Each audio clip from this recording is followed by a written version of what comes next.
I already mentioned hemoglobin, but it bears mentioning again. So this is dermal circulation.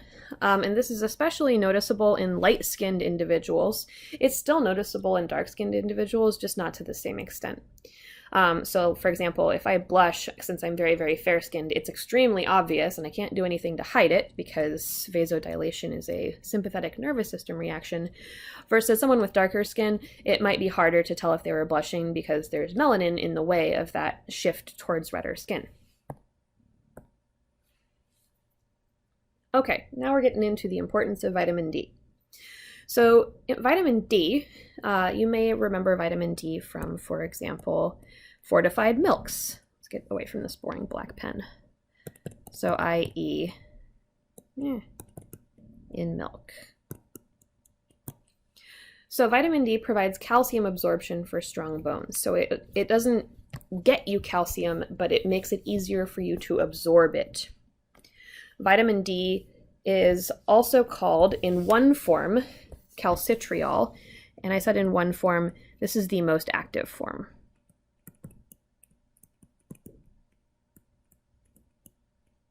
Meaning the form that is most efficacious for taking calcium out of your food and putting it into your bones. Vitamin D synthesis begins in the epidermis as a result of UV radiation. So although I've been describing UV radiation on skin as being sort of quote-unquote bad, it's not ideal from a cancer perspective, but from a nutritional perspective and a healthy development perspective, it is important. So it's another one of these things that's like, you need a Goldilocks amount of sunlight, not too little, not too much, it has to be just right. So if you get inadequate vitamin D in childhood, that means you can't absorb calcium. Which means that even if you have adequate calcium in your diet, the forces of gravity, which push everything downward, are going to start to deform your bones because your bones don't have enough calcium to be rigid and resist the forces of gravity plus the body weight on top of it.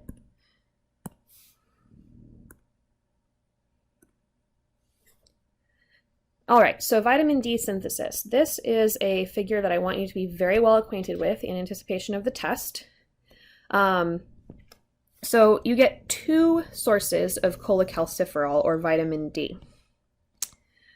So this is the early form that's later converted into a more active form.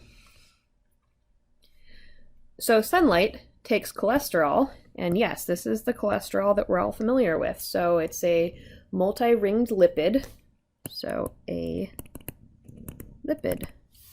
And the epidermis converts it into cholecalciferol.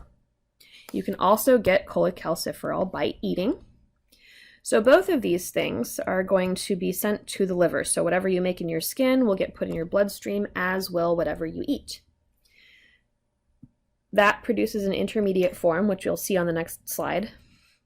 And then the liver sends that intermediate form down to your kidneys, and your kidneys produce the most active form. So I'm going to write that again.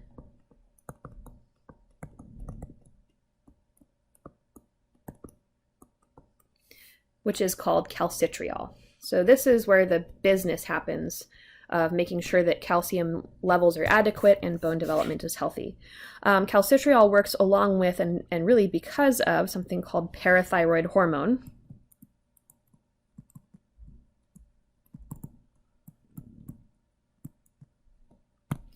And parathyroid hormone comes from the parathyroid glands that are on the back of the thyroid. So this is the thyroid, and these little guys are the parathyroid glands.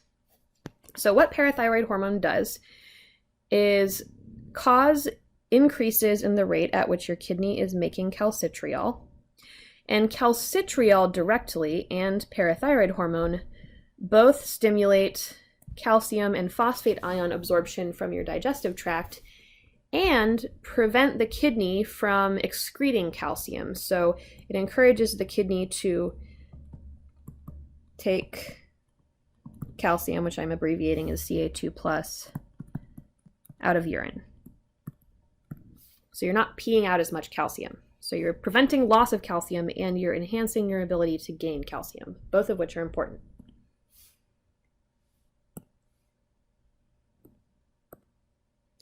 Okay, so calcitriol synthesis is a cooperative effort between the epidermis, so we have 7-dehydrocholesterol, and then if UV radiation hits that, it gets converted via enzymatic action in the epidermis into cholecalciferol, aka vitamin D3, which is also a food additive that you get dietarily.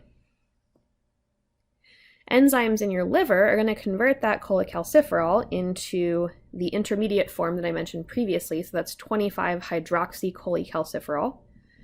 And the 25-hydroxy just means on the 25th carbon of this molecule, there is a hydroxyl group, which remember from 160 is an OH group. So we're going to say OH on carbon number 25. So when you see these long organic chemistry names with numbers and commas and dashes, it's easy to get intimidated by those, but all that really means is there is this thing on this carbon in this molecule. So it's really a naming convention that describes the characteristics of the molecule compared with others. That's all. So no reason to fear the big long words. They have meaning, and they're actually helpful. So let me get my eraser, erase that stuff so you can actually see here. Okay, so enzymes in the kidney, if parathyroid hormone is present, and this is important, so I'm going to circle it.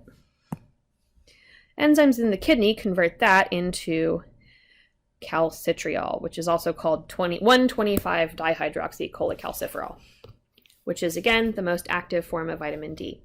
Now, the reason I circled parathyroid hormone is because we have a clinical application here that's important to consider. So in adults, parathyroid hormone is the most powerful regulator of blood calcium.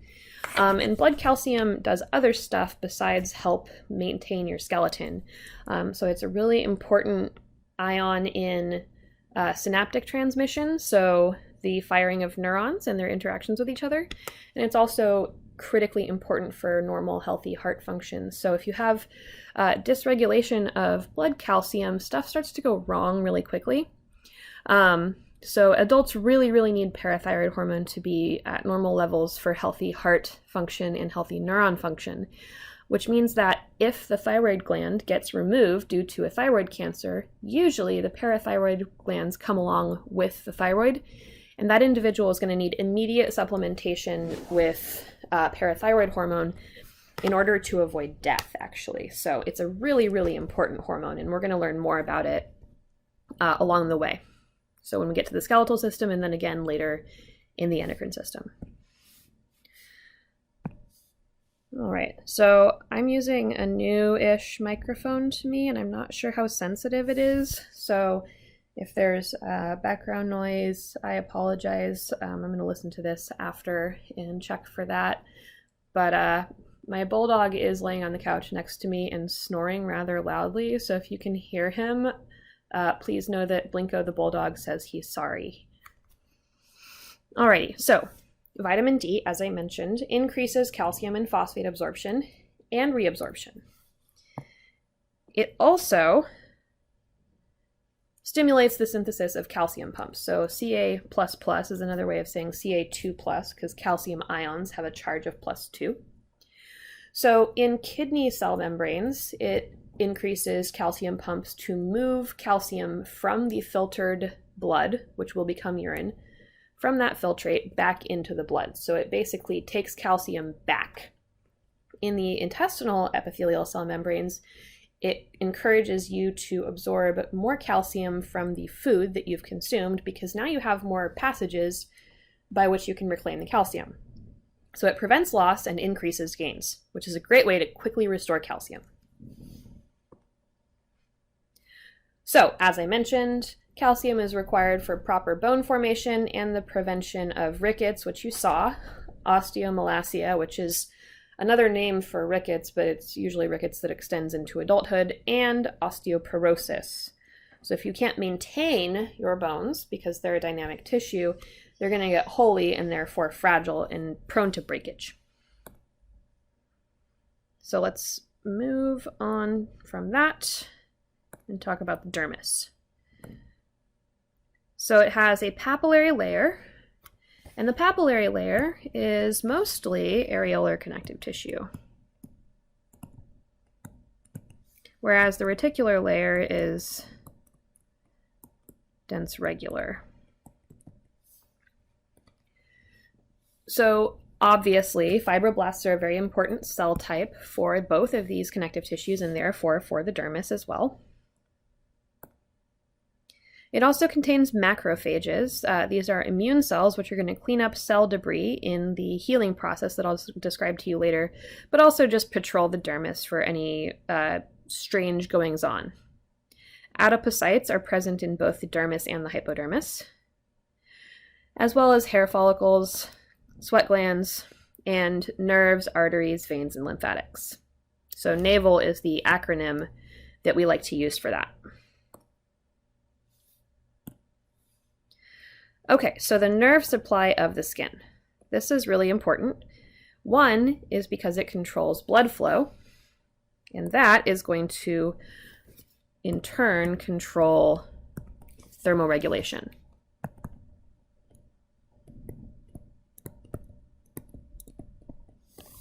It also adjusts gland secretion rates, so specifically and most powerfully, sweat glands. So sympathetic nerves control your sweat glands, which is why if you're nervous, your palms may get sweaty, for example. Sebaceous glands respond to hormones primarily rather than nerves. That's a difference between sweat glands and sebaceous glands. Oopsie. So another thing that the nerve supply of the skin does is receive sensory information. So it's going to tell you about your surroundings by telling you that you're touching something. How hard are you touching it? What is its texture like? Is it a painful stimulus? Is it hot? Is it cold? You get a lot of information from your skin. It doesn't normally rise to our conscious attention that we're constantly receiving this because we're used to it. But if you think about a time when you slept on your arm weird and you had a dead arm, that's a very, very strange sensation. So you can really, really tell the difference if you think about that.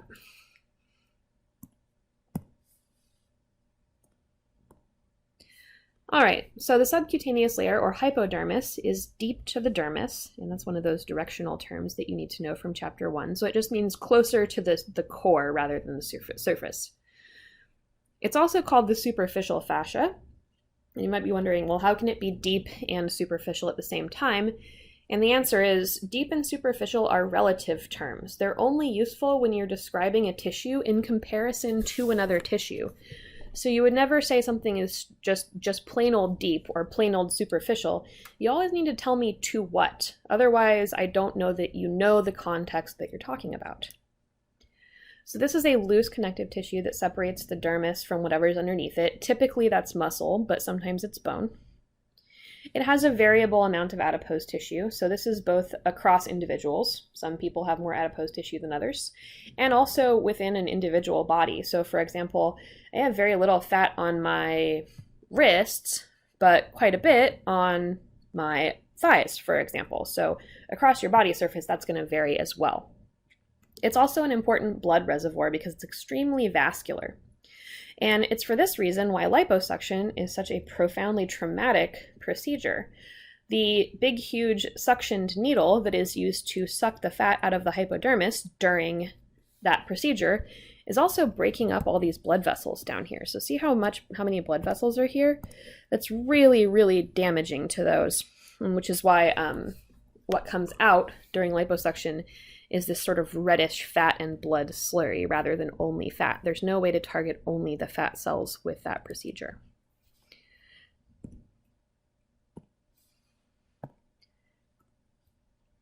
Okay, so now we're getting into the accessory structures of the skin. These are hair, glands, nails, etc.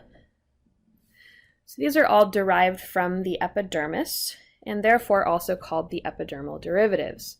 So let's make a link here to chapter 4, and that link is, if these are derived from the epidermis, which embryonic layer? Sorry, my handwriting has deteriorated a bit due to the power thingy, I had to change my laptop configuration. It's making it harder to write. So I'll give you a moment to think about that. Remember the 3 embryonic layers that we described when I told you that story about how you used to be a 3-layered sandwich? I'm referring to one of those layers. That layer gives rise to the nervous system and also to epithelium, specifically epidermal epithelium. All right, so I think I've given you enough time. The answer is ectoderm. And if you think about it, ecto means outside of, and derm means skin, so ectoderm just means outside. Does that make sense, right? Okay, so the erector pili muscle is a little muscle that basically pulls your hairs into an upright position when you're cold, when you're having a strong emotion, or when there's sympathetic nervous system activation. So adrenaline also acts on these. They are smooth muscle, to answer that last bullet point, and that is because smooth muscle is muscle that is what we call involuntary, so you can't control it. All it does is act on your body systems to put you into a fight or flight mode. So that includes raising your hairs. So this also puckers the skin around the base of the hair up here. So it makes it kind of go like this around where the hair emerges from the skin. And that gives you what appear as goosebumps. So if you're wondering, well, why would I put my hairs upright when I'm scared or feeling aggressive? And the answer is, well, we don't have much body hair anymore, so it doesn't really do anything. But in mammals that have lots and lots of body hair, like for example, dogs and cats, raising your hairs can make you appear larger and scarier to predators. And it can also help you trap air to keep warm. So our erector pili muscles in humans don't really serve much of a purpose anymore. They're kind of an evolutionary leftover from our common ancestors that we share who were hairier than we were. Okay, sebaceous glands and sebaceous follicles. Both produce a holocrine secretion called sebum.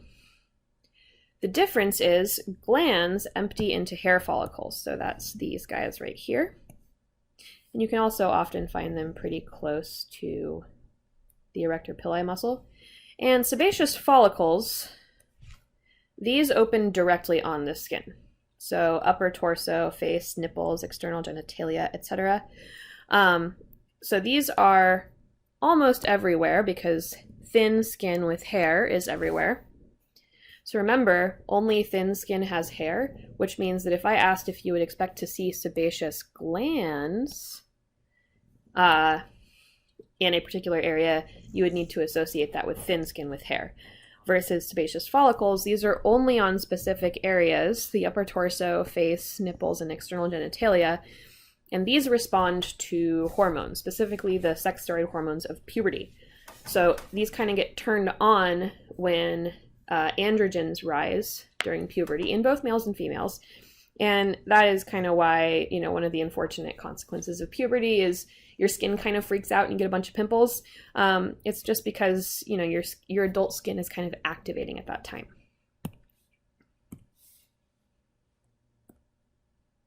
So both of these secrete sebum in response to, we'll go through the rest of these, activated by androgens. So androgens are the group of hormones that includes testosterone, etc. So which androgens you have and how much determine the extent to which the follicles are activated.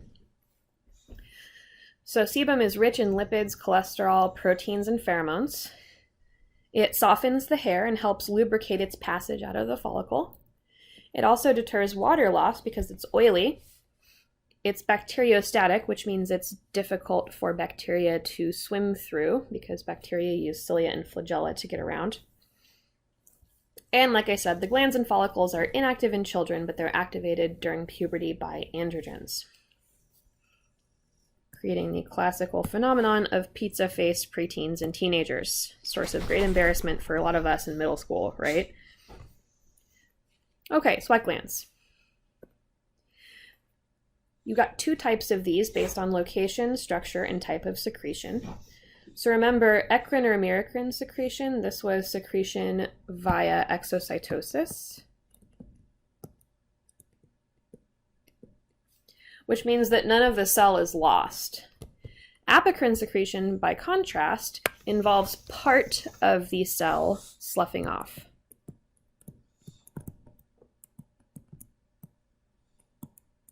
So not like holocrine, not the whole cell, but the top portion of it, including some membrane, sloughs off. So that makes the secretion product a little bit different as well.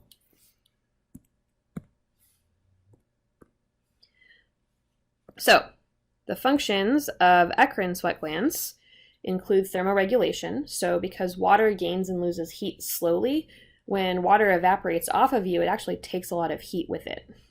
And also excretion of stuff in that sweat. These can be activated during emotional stress or, of course, during exercise because, you know, as you all know, when you work out, you sweat to try and cool your body. You have a lot of these, 2 to 5 million, and they're located everywhere except for a couple different areas, including the glands of the penis and the clitoris, which are homologous structures, the lips, the labia minora of the vulva, and the eardrums. They're concentrated especially much on the palms and soles of the feet.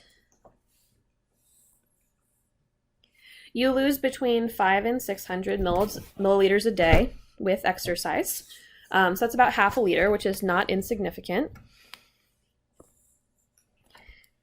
And this sweat is just going to contain water, ions, nitrogenous wastes from the cells that surround, etc. Apocrine sweat glands open into areas where hair is present, so the axilla or armpit and the groin specifically. And these have eccrine and apocrine secretions, so they're considered to be functionally merocrine, but some of the cells do produce apocrine secretion, so it's kind of a weird mixture. And this has more nutrients in it because it has a higher diversity of macromolecules, which means that nutrients are more abundant in there and microbes like it better, so it tends to get stinkier as sweat goes. So these empty into hair follicles, unlike merocrine, which do not. So they're present in the axilla, groin, and beard region. So they're considered to be functionally merocrine, even though they have some apocrine function. But this is an FYI only. So anytime you see this on a slide that I make, that is a just so you know kind of thing, not a testable kind of thing.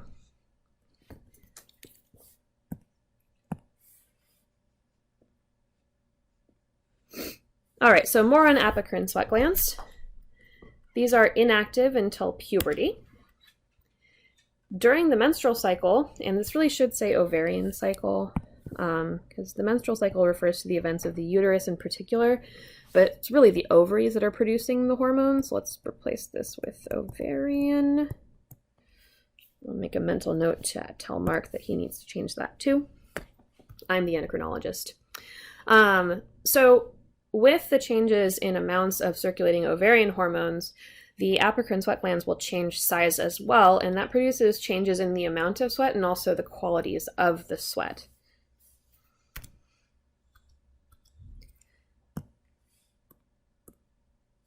So these are stimulated by emotional stress, circulating hormones, like I mentioned, that's why I crossed out menstrual and put ovarian, and also sexual arousal. So these glands are more about sex and sex dimorphism than they are about evaporative cooling. And so they produce a different secretion with different properties. There's pretty good evidence to suggest that they also contain pheromones. So in mammals, pheromones are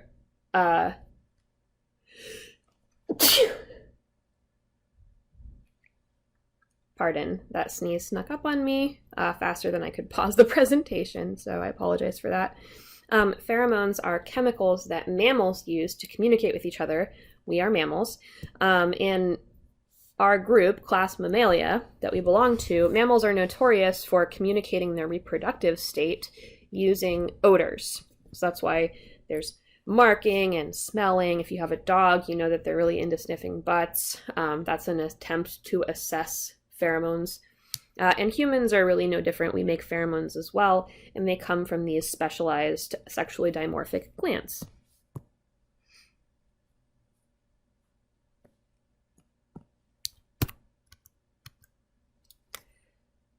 All right, so other glands include ceruminous glands, which cerumen is the scientific word for earwax. And these are, of course, in your ear canals only. And they produce a waxy secretion.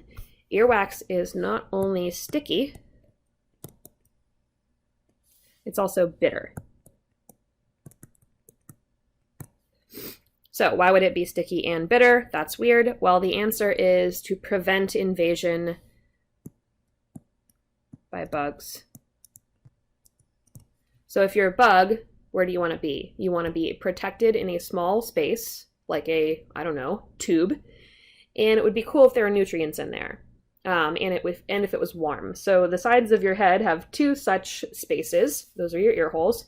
You don't want bugs in there. That's not adaptive. It's gross too. So between your ear hairs and your cerumen, those are both specific adaptations to prevent bugs from making their little home in your ears. So although earwax is gross, or most people consider it to be, it's really specifically for a purpose, and that purpose is making sure that your ears are protected. All right, so the next piece is mammary glands. So these secrete milk, and milk is, of course, specifically to nourish human infants. So it's kind of this perfect solution fluid of fats, antibodies, glycogen, other carbohydrates, cholesterol, everything a human infant needs to start building its own cells and tissues outside of the womb. It's a really important nutritional source for neonates. And these are modified apocrine sweat glands that specifically develop in response to the hormones of pregnancy. So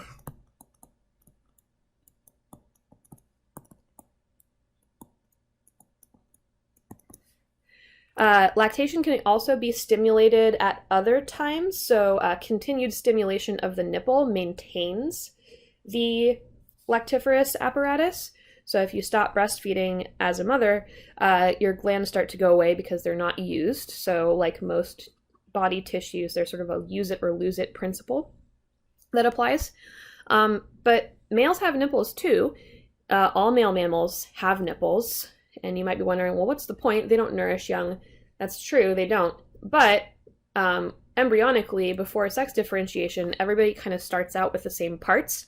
And then which of those parts develop or not depends on, among other things, the presence of a Y chromosome, which hormones are present. So although males have nipples that are normally inactive, under certain circumstances they can lactate. And those include things like pituitary tumors, which produce the inappropriate amount of hormones. And also abuse of anabolic steroids can result in males developing female-like breast tissue and even lactating. So the precursor material is there in everybody. It's just that the hormones of pregnancy are what really kick those into high gear. Alrighty, so let's move on. Home stretch here. We are going to talk about wound healing, specifically two kinds. So one is epidermal wound healing, and that's pretty easy because you haven't penetrated down to the area where there's blood vessels. So all that has to happen is epithelial cells have to migrate into the site where the wound is and then undergo a bunch of mitosis to fill in the space. Deep wound healing has more complexity because there's multiple stages. You've got a deeper, more penetrating injury, which requires more steps. So during the inflammatory phase, you get bleeding, of course, because remember the dermis and hypodermis are both rich in blood vessels, and if you break them, they're going to bleed. So you get an increased blood flow. Phagocytes, which are cells that are eaters, so phagy is to eat. These cells are going to come in and start cleaning up the debris. You also get mast cells in the region. So remember the process of inflammation that we showed you in chapter 4. We had mast cells secreting histamine and heparin, and I'll write those down. So histamine and heparin. And histamine and heparin are going to, of course, widen the diameter of blood vessels and make the blood locally thinner. So histamine is a vasodilator. Heparin is a blood thinner. So that's going to, in the short term, trigger an inflammatory response, which is going to allow white blood cells like phagocytes to arrive. So blood clots, scab forms, and that walls off the area to prevent the tissue injury from spreading additionally, which obviously would be bad, right? So the result is you have this scab, and damaged tissue, extra fluid, debris, and any microbes that may have hitched a ride into you in your injury are all removed by those voraciously eating cells. Okay, so during the migratory phase, if you look closely, you can see that the epithelial cells are moving down, and they're going to kind of cup the underside of this wound and get underneath it so they can start replacing it from the bottom up. So that's kind of the idea with the migratory phase. So during this time, there's a scab, which is fibrin, which is a clotting protein, and cells embedded in the fibrin. So you get the epithelial cells that are going to start to migrate under the scab, and they're going to undergo mitosis, which is going to replace what was lost. Fibroblasts are also an important feature of this stage. They're going to start secreting collagen, which becomes scar tissue. And that forms an important scaffold around and in which healing can occur. You also get the invasion of blood vessels. So if you have cells that are busy undergoing mitosis and making collagen fibers, that means you're going to have an increased need for cell nutrition in that area. So releasing angiogenesis factors, which means blood vessel building factors, are going to cause blood vessels to invade that area and begin supplying the area with blood. So granulation tissue forms. And the goal of granulation tissue is basically to provide a precursor or substrate for healing. So this includes a mixture of blood clots, fibroblasts, and capillaries. So it's a tissue that is specific to healing and only healing. If you are a clinician who works in trauma, you may come in contact with plenty of people that have large wounds, and wound care is a big part of emergency medical care. If you are administering care to someone in the ICU who has a large wound, one of your jobs might be watching for granulation tissue. That's the kind of the goal. And there are lots of different ways that granulation tissue formation can be encouraged. One is, weirdly, application of honey to the wound. The other is something called a wound vac, which places light suction on the wound, and that seems to really speed healing time. During the proliferative phase, you get a lot of mitosis going on in the epithelium to replace lost cells, as well as considerable fibroblast activity. So this is when the healing has been kicked into high gear. And finally, during the maturation phase, the epidermis and fibroblasts have been active, and they have sort of moved the scab up and away, such that finally the scab sloughs off and you get restoration of full epidermal thickness as well. So that's going to form what's called a scar, and then once the scar tissue has replaced the granulation tissue, it'll eventually result in a depression that diminishes. So you may have a lasting scar, you may not. It depends on the extent and severity of the injury, obviously. So some things leave scars, other things don't. Okay, so I'm asking you to read section 511, or in some of your editions, 510. Programming note here, the PowerPoints contain certain section numbers. These change a little bit from edition to edition. It's your responsibility to make sure that you're just looking at the appropriate heading, because the headings don't really change, it's just the order that they occur in. So just look for effects of aging on the skin. So obviously skin changes as we age. People get wrinkly, people get liver spotty, people get papery skin, and these are all the reasons for that. So I'm going to let you read the bullet points on this slide. I'm not going to read them to you, But I am going to tell you that the general rule of aging is that as your telomeres in your DNA shorten, as your genes become more vulnerable to accumulated errors, stuff starts to go wrong in cells. So they don't reproduce as quickly. The cells that are there, so you don't have as many cells, the cells that are there are less good at their jobs. So whatever it is that their job is, they're trying, but they're not doing as good of a job at it. So for example, fibroblasts still exist, but the quality of the collagen they produce decreases. Dendritic cells, they're still there, but they're not as many of them, and they're a little bit less good at detecting predators and cancer. So all of these things sort of decline over time. So that's the reason that our skin changes as we age. Now, we can resist these changes using chemicals and moisturizers and such, but ultimately, at the end of the day, everyone ages. That process is called senescence, and it's something that we all will eventually have happen to us. So having a respect for and compassion for aging is an important part of being a good clinician and just a good human, because we're all going to get old someday. And I feel like, when we get old, we're going to regret those times when we were unkind to the elderly because they're elderly, right? So as our population demographically becomes older, and that is happening, the amount of elder care that clinicians are going to have to be doing is a lot higher, which means that there's a very good chance that my students going forward will have increased responsibilities with the elderly. And so these are all things that you need to be aware of as good clinicians. All right, so that concludes chapter 5. So the next video will be about chapter 6, which is osseous tissue. I will see you next time.